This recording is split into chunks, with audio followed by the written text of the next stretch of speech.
এই জন্য আমার আজকের এই প্যান্ডেলের চতুর্দিকে গোরস্থান, এই গোরস্থানের মধ্যে হরিপুরের কত বাদশাহ এই গোরস্থানের মধ্যে শুয়ে আছে, হরিপুরের কত টাকাওয়ালা এই গোরস্থানের মধ্যে ঘুমিয়ে আছে। এই জন্য বন্ধুরে আজকের এই মাহফিল জানে না জীবনে কার জন্য জানে শেষ মাহফিল হয়ে যায়। আপনার মতো টাকাওয়ালা কত এই গোরস্থানের মধ্যে শুয়ে আছে, আপনার মতো কত পয়সাওয়ালা কত লাড়িওয়ালা কত বাহাদুর দুনিয়া থেকে চলে গেল। ওই মানুষগুলো পৃথিবীর মধ্যে চলে যাওয়ার পরে মানুষগুলা দেখা যায় তার সন্তান তার নাতি পর্যন্ত পতি পর্যন্ত চিনতে পারে না। এই বন্ধুরে আমার কিসের এত অহংকার, কিসের এত তাকাব্বুরি? আমার নবী ডাক দিয়ে কই দুনিয়ার উম্মত, ও আমার দুনিয়ার উম্মতেরা রে, শোনো শোনো শোনো, মৃত্যুর যন্ত্রণা এমন একটা কঠিন যন্ত্রণা, তুমি যদি বেঈমান হয়ে ওই মৃত্যু বরণ করো, আজরাইল যেদিন তোমার সামনে হাজির হয়ে যাবে, আজরাইলকে দেখা মাত্রই যুবক তোমাকে এমন একটা অবস্থা হয়ে যাবে, তুমি যদি বেঈমান হয়ে ওই আজরাইলের সামনে যাও, তোমার তাজা তাজা রক্তগুলা তোমার পানি পানি হয়ে যাবে, শরীরের রক্তগুলা টাস টাস করে চিরে যায় আজরাইলকে দেখার পরে। এ বন্ধুরে আমার, আপনি আমি এখন শোয়া দরকার। আপনি যদি আজরাইলের সবরে এমন একটা সময় আমার নবী ডাক দিয়ে কই উম্মত, ও আমার দুনিয়ার উম্মতেরা রে, আজরাইল যেদিন তোমার জানটা নিয়ে যাবে, এই দিন তো কষ্ট হবেই হবে গো।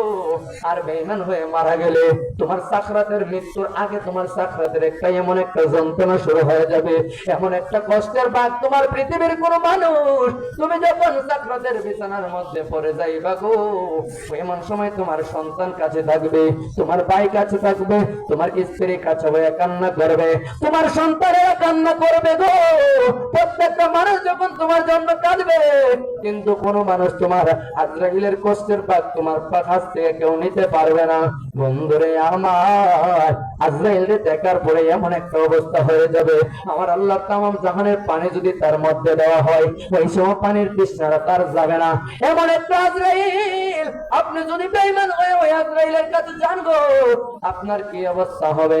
বন্ধুরে আমার, এই জন্য আজকে বিনয় করে বলবো, জীবনে কত সময় শ্রেষ্ঠলে কাটাইয়া দিলেন, জীবনে কত সময় সংসার সংসার করে কাটাইয়া দিলেন, জীবনে কত সময় দোকানপাটের মধ্যে কাটাইয়া দিলেন, জীবনে কত সময় কত কিছু ঘটে গেল, রঙের গোড়া অনেক দৌড়াইলা রে ভাই।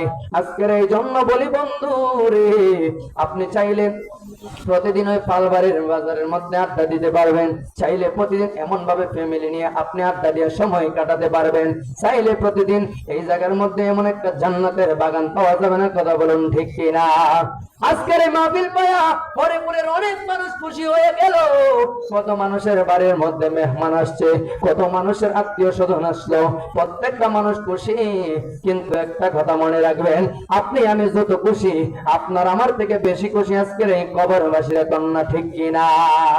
এই জন্য বন্ধুরে আমার, আপনি যখন আজকের এই মাহফিল হয়ে গেল, আপনার বাবার রোহানিটা, আপনার ভাইয়ের রোহানিটা এমন ভাবে আপনার আত্মীয় স্বজন গুলো আপনার দিকে তাকায় আছে, আমার সন্তান মাহফিলে যায় কিনা, আমার ভাইটা মাহফিলে যাবে কিনা, আমার আত্মীয় স্বজন মাহফিলে যাবে কিনা।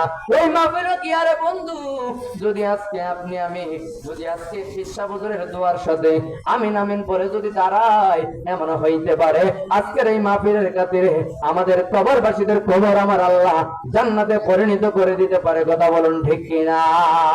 এই জন্য বন্ধুরে, বেঈমান হয়ে যদি তুমি কবরে যাও রে, মৃত্যুর আগেই তো আজরাইলের খাবার মধ্যে যেদিন পড়ে যাবে, সেদিন তো এমন একটা ব্যবস্থা হয়ে যাবে, এমন একটা অবস্থা হয়ে যাবে।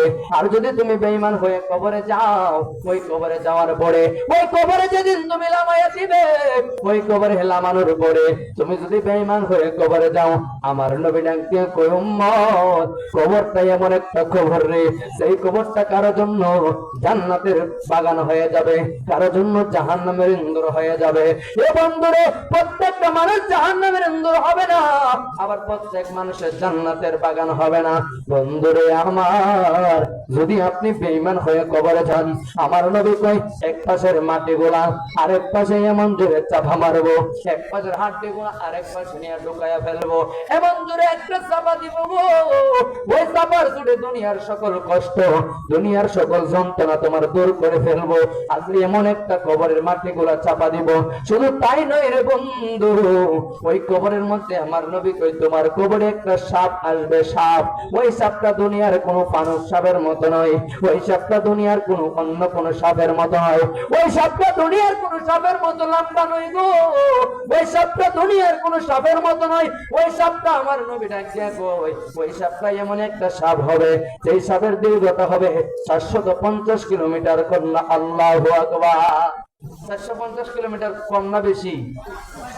ওই 450 কিলোমিটার সাপটা হবে।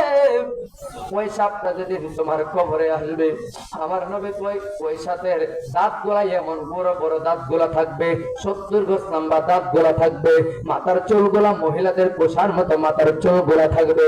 এমন একটা সময় বেঈমানের কবরে সাপটা যেদিন আসবে, বেঈমানের কবরে আসে, এরপরে ওই বেঈমানের কবরে যেদিন হাজির হয়ে যাবে, শরীরের অন্য কোন জায়গার মধ্যে সবল দিবে না। ওই সাপটা দেখা যায় নাভি বরাবর এমন একটা সবল মারবে, মানুষগুলা সঙ্গে সঙ্গে মাটির নিচে গিয়া ঢুকে পড়বে। কন্যা আল্লাহু আকবার।